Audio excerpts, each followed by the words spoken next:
Il y en a qui sont déjà partis en vacances, qui sont revenus. Il y en a d'autres qui vont partir. Et j'aimerais déposer sur le cœur de chacun, pendant ce temps donc de vacances, parce que moi-même, au mois d'août, je lève toujours un peu le pied pour pouvoir me ressourcer et puis repartir, donc à la rentrée au mois de septembre, repartir revigoré.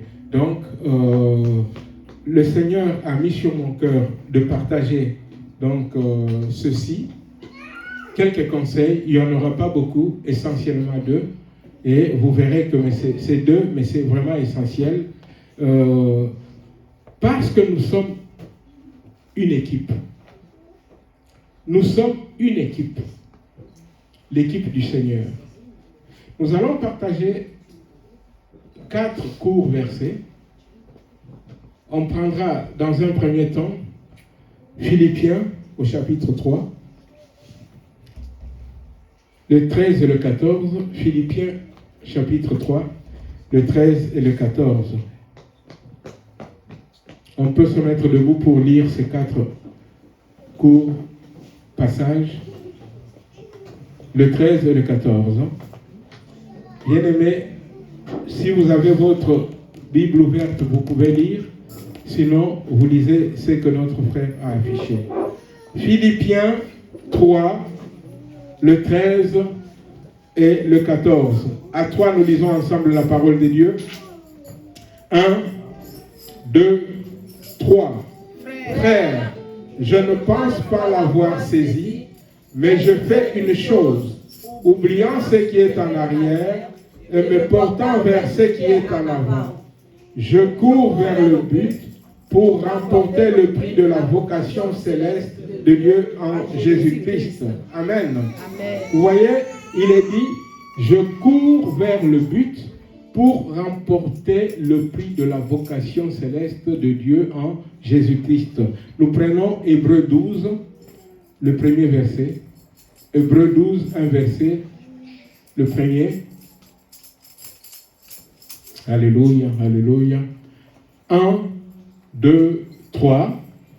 Nous donc aussi, puisque nous sommes environnés d'une si grande nuée de témoins, rejetons tout fardeau et le péché qui nous enveloppe si facilement et courons avec persévérance dans la carrière qui nous est ouverte. Amen. Vous voyez, ici aussi on nous dit, courons avec persévérance. La vie d'un chrétien est comparée à la vie d'un athlète ou à la vie d'un sportif ou à la vie de quelqu'un qui a quelque chose à faire. Vous voyez, dans la première lecture, on nous dit « je cours ». Ici, on nous dit encore « courons ». Dans la première lecture, c'était « je cours vers le but pour remporter le prix de la vocation céleste de Dieu en Jésus-Christ ». Je cours, je suis en mouvement. Et ici, on nous dit « courons avec persévérance dans la carrière qui nous est ouverte ». On prend le troisième. Le troisième, c'est 1 Corinthiens au chapitre 9. Là, nous allons lire 4 versets, à partir du 23 jusqu'au 27. 1 Corinthiens 9, du 23 au 27. Alléluia, alléluia, alléluia, alléluia. Alléluia. À 3, 1, 2, 3. Je fais tout à cause de l'évangile, afin d'y avoir part.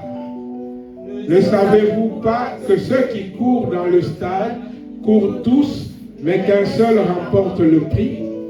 Courez de manière à le remporter. Tous ceux qui combattent s'imposent toute espèce d'abstinence, et ils le font pour obtenir une couronne corruptible, mais nous faisons-le pour une couronne incorruptible. Le 25. Je cours non pas comme à l'aventure, je frappe non pas comme battant l'air. Le 27.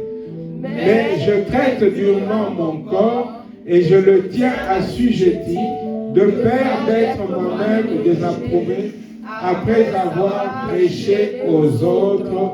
Amen. Amen. Ici aussi, on nous dit, au verset 24, on nous dit, ne savez-vous pas que ceux qui courent dans le stade courent tous, mais qu'un seul remporte le prix?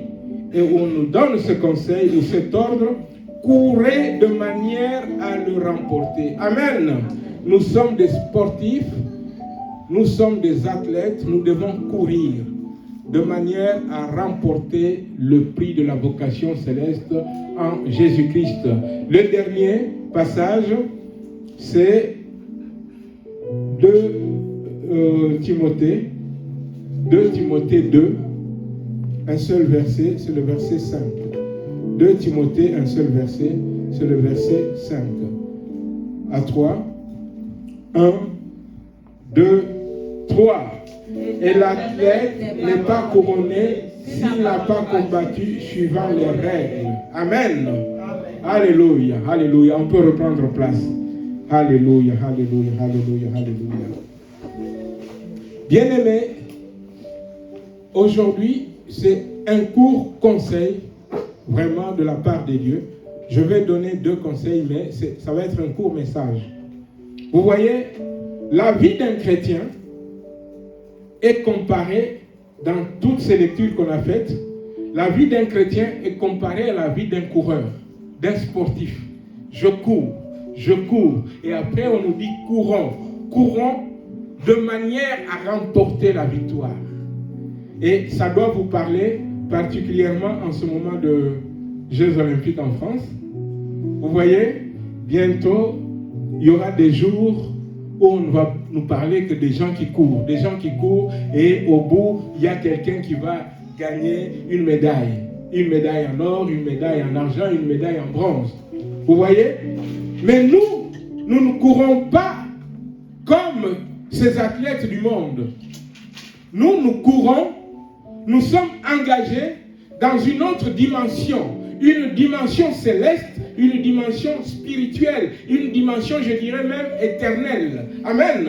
Amen. Nous ne courons pas pour gagner une couronne qui peut se perdre, ou qui peut être volée, ou qui peut être jetée. Non. Nous courons pour gagner une couronne, comme le dit la parole de Dieu, une couronne qui est incorruptible. Alléluia. Amen. Ta vie, bien-aimé, c'est la vie d'un sportif.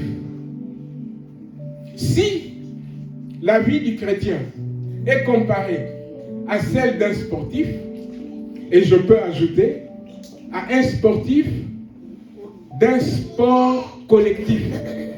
Parce que la vie chrétienne n'est pas une vie où on est seul. La vie d'un enfant de Dieu, c'est dans la communauté, dans la famille de Dieu. Amen. Dans la famille de Dieu. Et dans la famille de Dieu, personne n'a à se mettre à l'écart. Tu peux nous mettre tu peux nous mettre Proverbe au chapitre 18, juste le premier verset. Bien-aimé, la vie d'un enfant de Dieu, c'est la vie au sein d'une famille, au sein de la famille de Dieu. Amen. La vie d'un enfant de Dieu, ce n'est pas une vie où tu es seul, comme je l'ai dit. Tu fais toutes choses tout seul, et tu n'as de compte à rendre à personne. Non.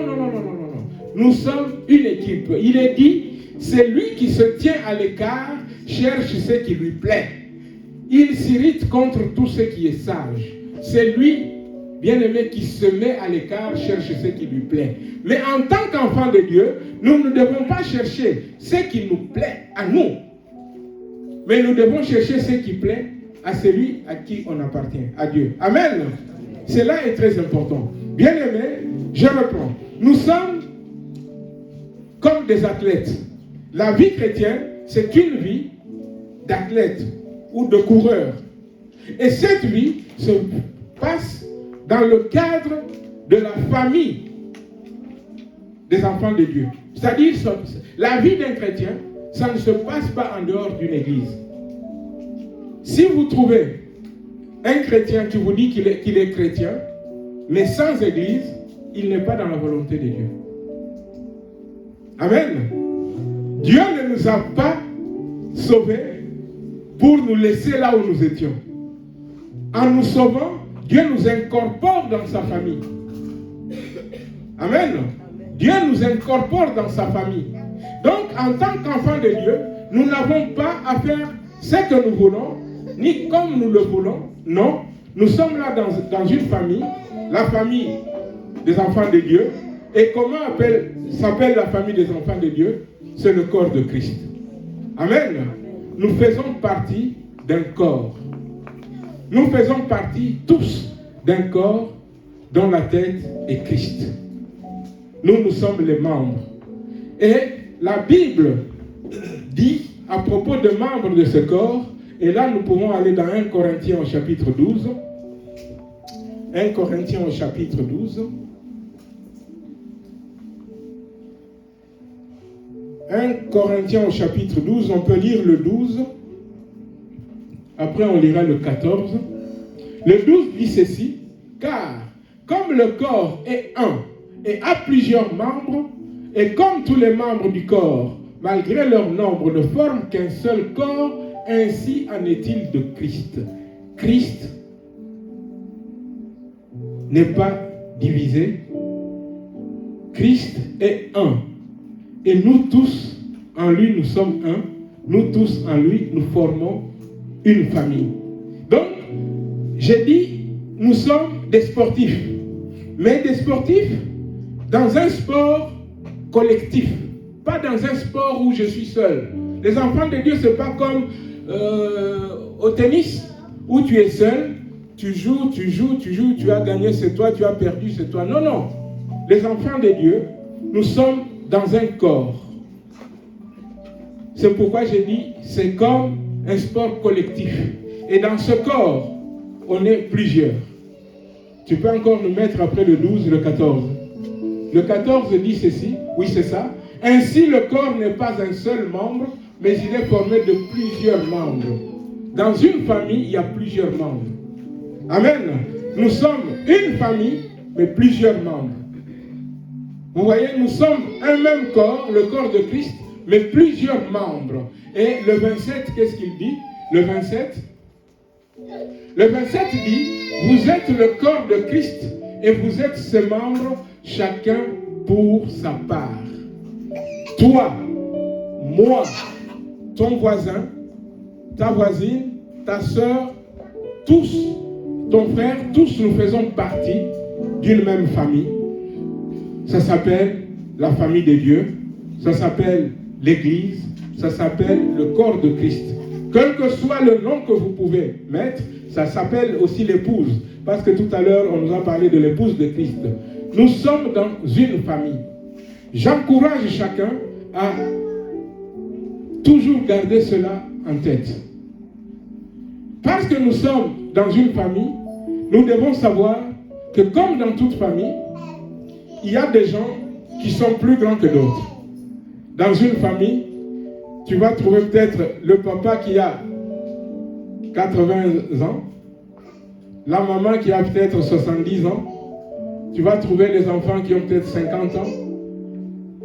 Et dans la même famille, tu peux même trouver des plus petits encore, vous voyez, qui eux ont même quelques mois, voire quelques jours. Dans une famille, on est ensemble, chacun occupe un rang, on est ensemble, mais dans une famille, parce qu'on a dit que la famille c'était une équipe. Dans une équipe, tout le monde regarde dans la même direction. Amen. Dans une équipe, tout le monde joue collectif. Si tu joues individuel, tu ne joues pas le jeu d'équipe. Le jeu d'équipe, c'est un jeu collectif. On a tous un même but. On est en train d'aller tous dans la même direction. On va réussir ensemble ou on va échouer ensemble. Mais dans la famille de Dieu, on va réussir. Alléluia. On va réussir. On va réussir ensemble. On ne regarde pas à nous, mais ce que nous sommes en train de faire ensemble nous dépasse. C'est-à-dire quoi?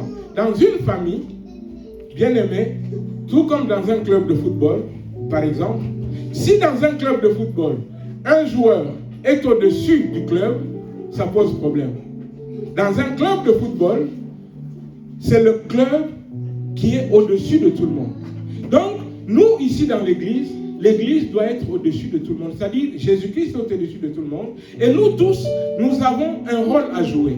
Que personne ne se dise, moi, je n'ai pas de rôle à jouer. Si tu penses que tu n'as pas de rôle à jouer, tu es en train de te tromper. Cherche ton rôle, cherche ta place, parce que tu fais partie d'une église. Alléluia. Tu ne peux pas dire, comme la Bible nous dit, donc on ne va pas le lire, mais dans 1 Corinthiens 12 par exemple, si quelqu'un dit, si l'œil dit, je ne fais pas partie du corps, parce que je ne suis pas le nez, l'œil se trompe. L'œil fait partie du corps, tout comme le nez fait partie du corps, tout comme la jambe fait partie du corps. Tu ne peux pas te dire, moi, parce que je ne suis pas le pied et que je suis la main, moi je ne fais pas partie du corps. Non. La Bible nous dit, dans un corps, donc dans une équipe, chacun a sa place. Amen. Pas seulement chacun a sa place, mais chacun a son rôle. Pas seulement chacun a son rôle, mais aussi que les plus expérimentés viennent au secours de moins expérimentés.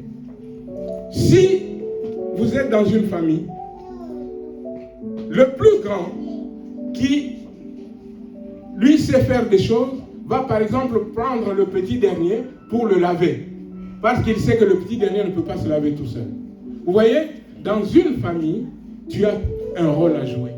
Dans une famille, tu as ta place à jouer, à occuper. Dans une famille, tout le monde doit regarder dans la même direction. Tout le monde doit regarder dans le même sens, aller dans le même sens. Lorsque quelqu'un, dans une famille, fait le contraire de ce que je viens de dire, il casse l'harmonie de la famille. Amen.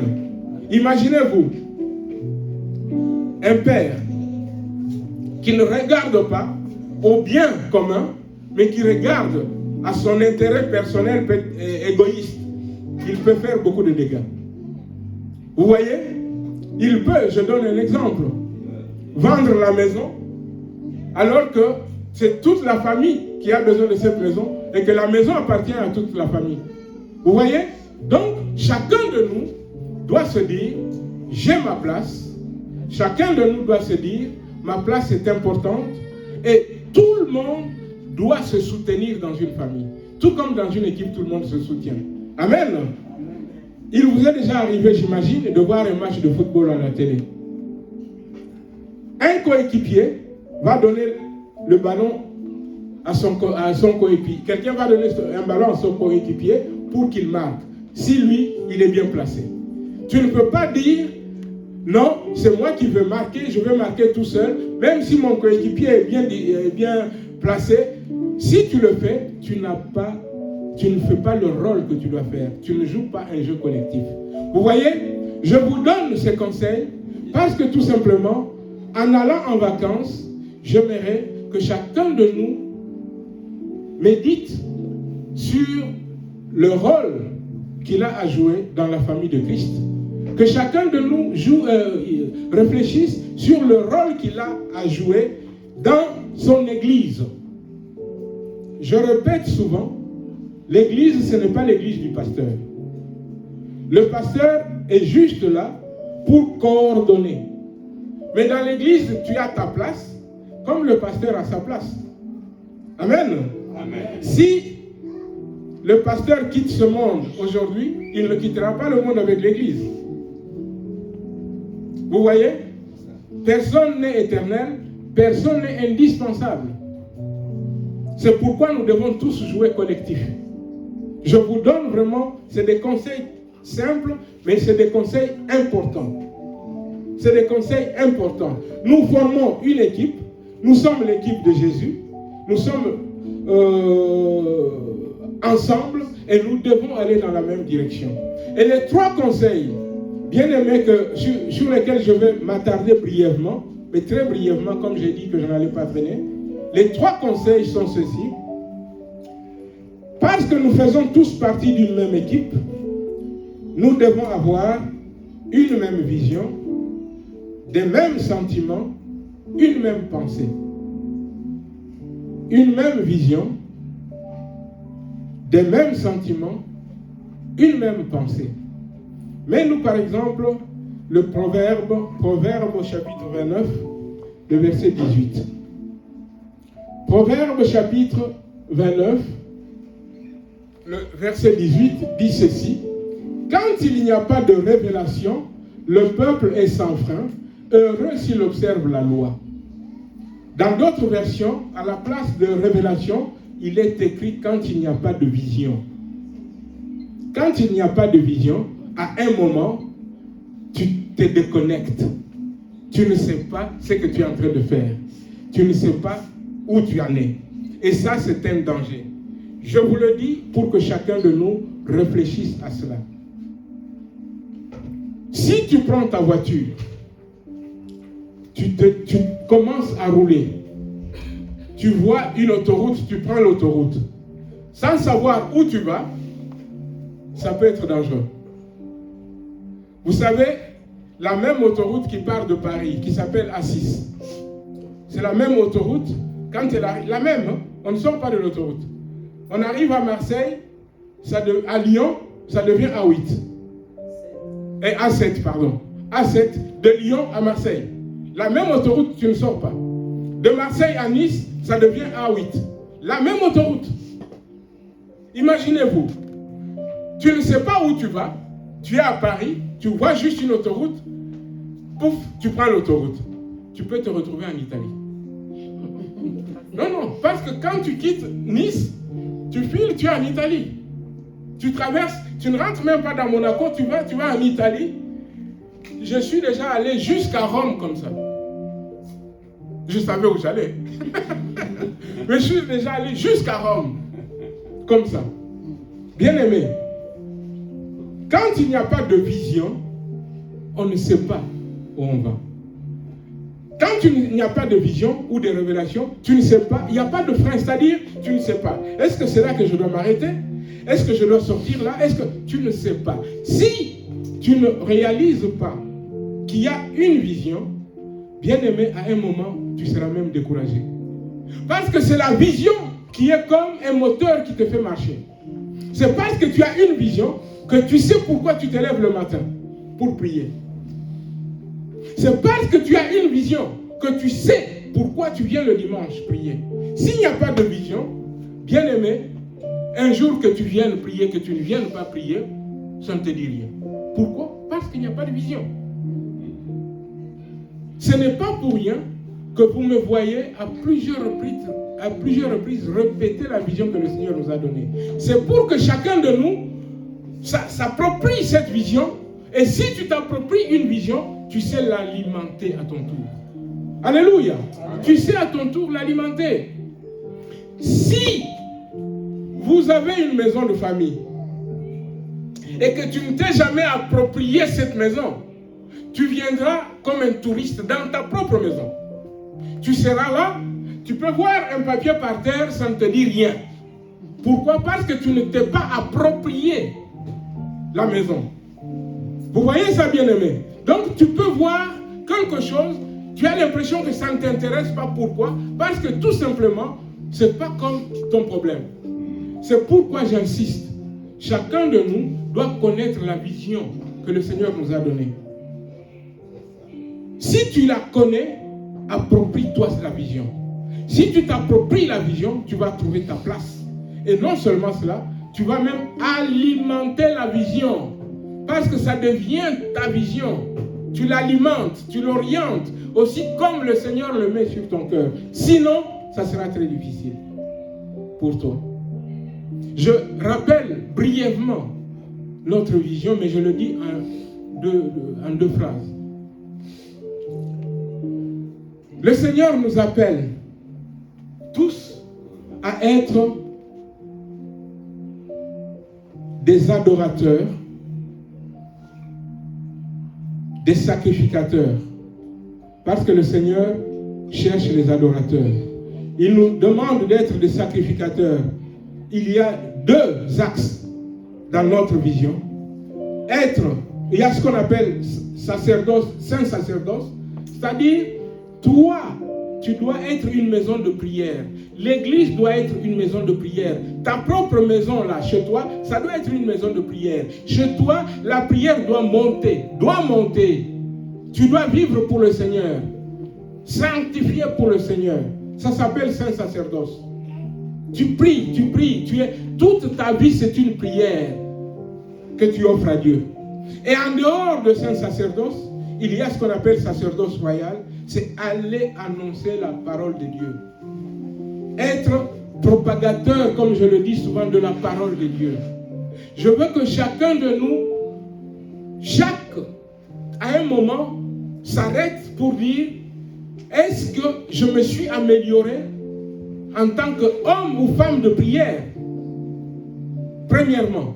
Et deuxièmement, est-ce que je gagne des âmes?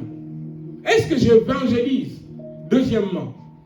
Parce que si tu ne fais pas ces deux choses, tu ne fais pas la volonté de Dieu.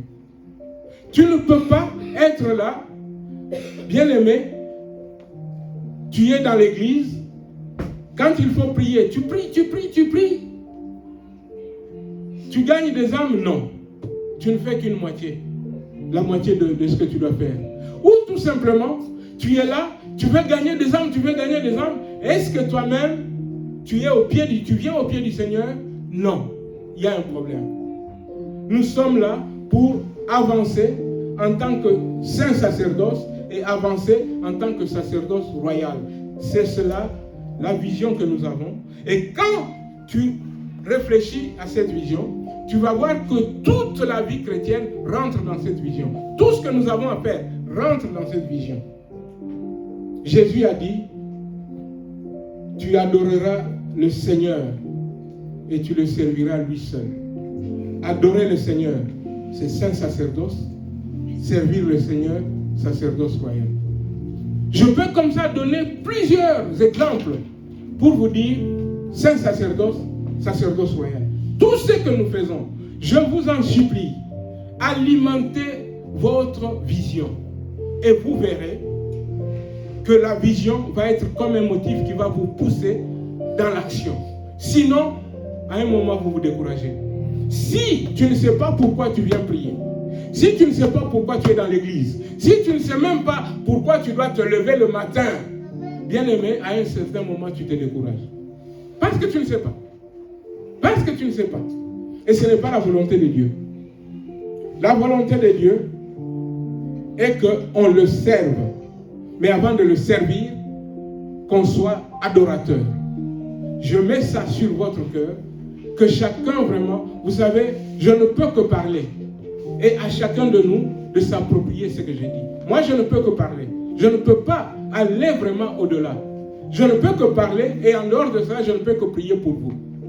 Mais le reste, c'est à chacun de nous de s'approprier l'œuvre de Dieu et de la faire. Maintenant, après avoir parlé de la vision, je vous ai dit, nous devons avoir les mêmes sentiments. Parce que nous faisons partie d'une même équipe, on a dit. La vie chrétienne, c'est comme la vie d'un sportif. On a lu des textes, on nous montre qu'il faut courir. Mais on court dans un certain ordre. On court faisant partie tous d'une même équipe. Une même équipe avec la vision de l'équipe, la vision claire. Bien aimé, si on n'a pas les mêmes sentiments, on ne sera pas dans la victoire. Je vais demander à Cédric de nous mettre un Chronique 12.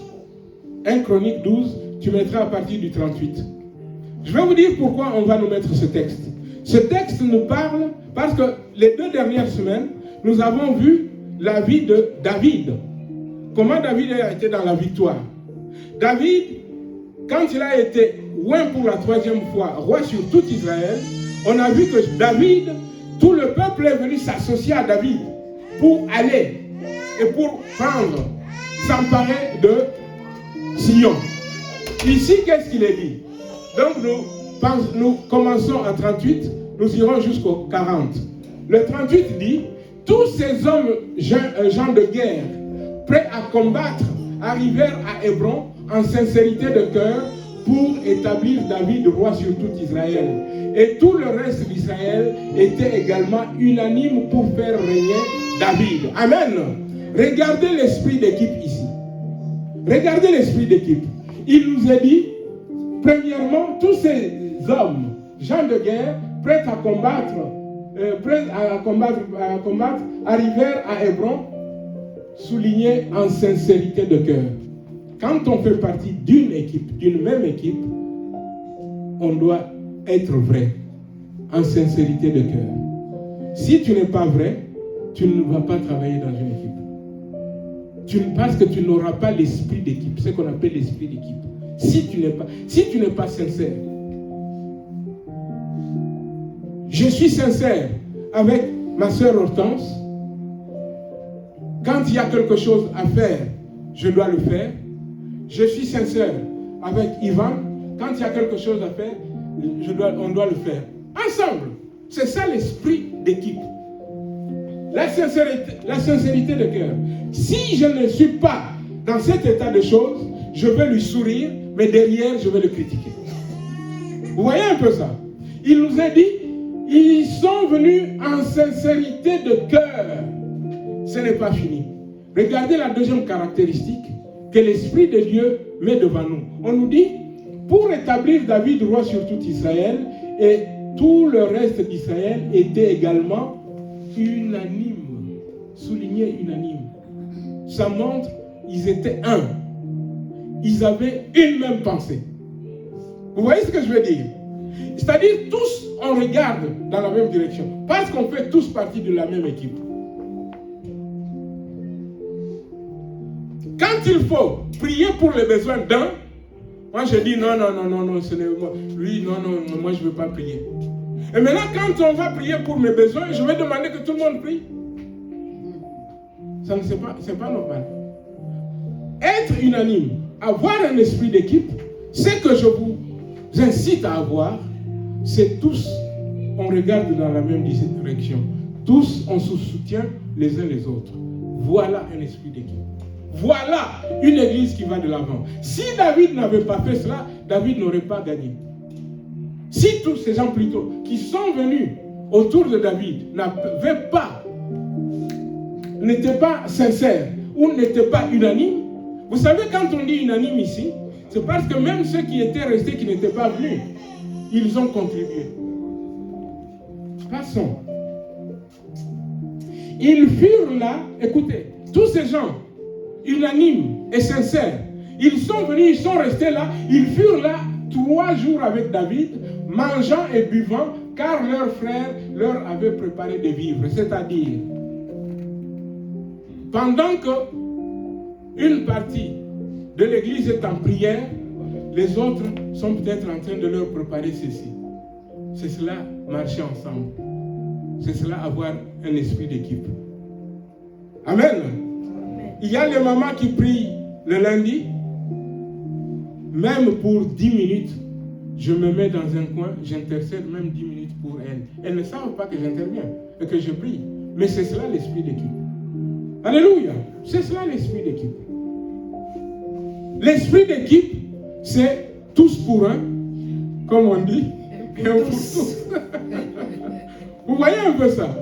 Nous sommes tous ensemble. C'est cela l'esprit d'équipe. Passons. Verset 40.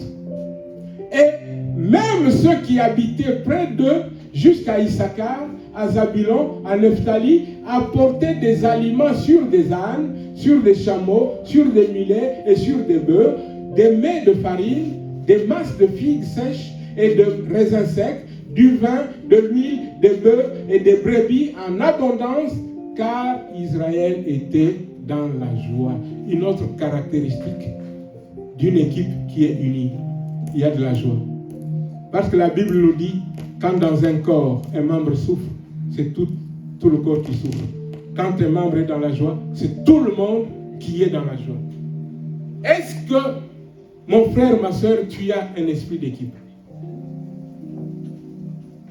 Est-ce que tu as un esprit d'équipe? Ou est-ce que tu veux te mettre à l'écart?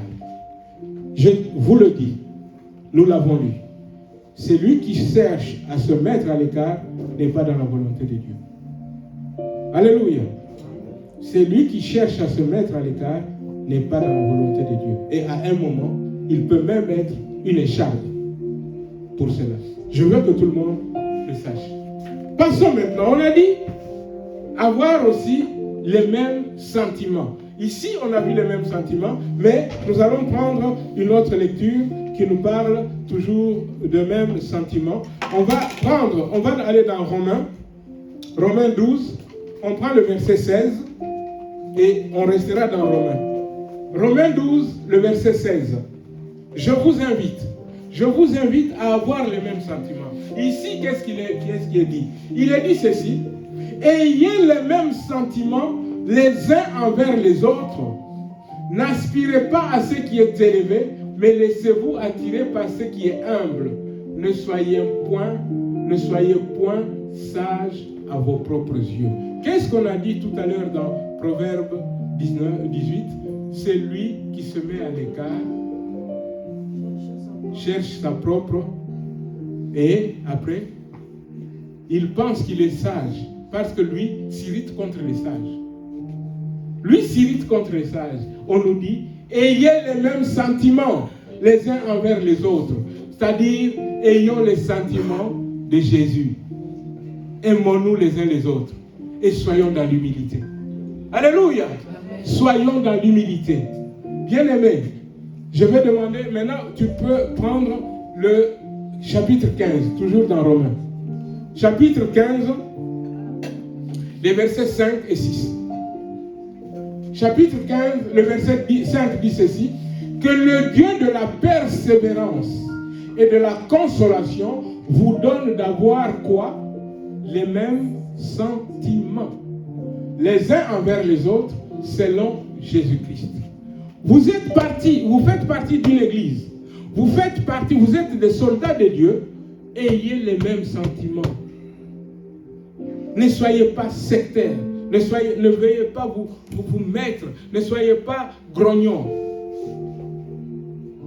Ne voyez pas que ce qui est mauvais. Si tu cherches seulement le mal dans ton frère, tu vas le trouver, oui, mais pour quel intérêt? Le verset 6 dit quoi?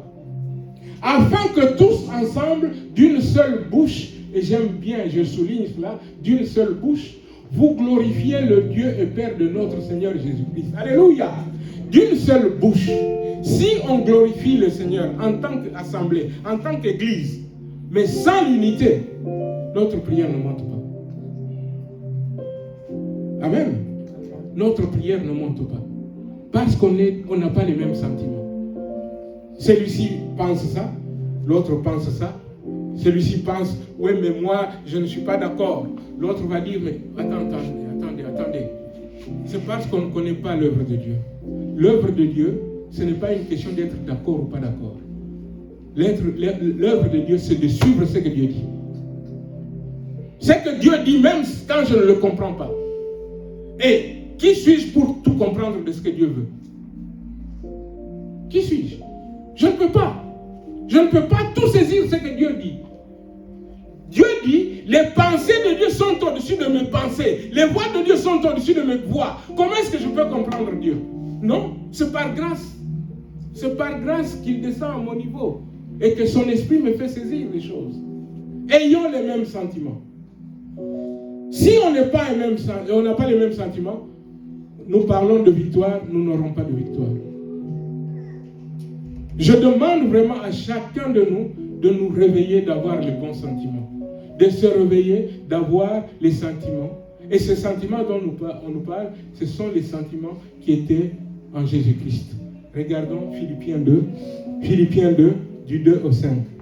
En fait, ce sont les sentiments qui étaient en Jésus-Christ.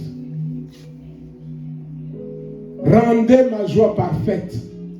Ayez un même sentiment, on souligne encore. Un même amour, on souligne même amour. Une même âme, soulignons une même âme. Ça veut dire ici les bons sentiments, un même cœur, comme on a dit tout à l'heure. Une même pensée. Ne faites rien par esprit de parti ou par vaine gloire. Des glorioles, vaine gloire. Ne faites rien pour une petite gloire. Nous sommes des esclaves de Jésus. aimé, gracié par lui.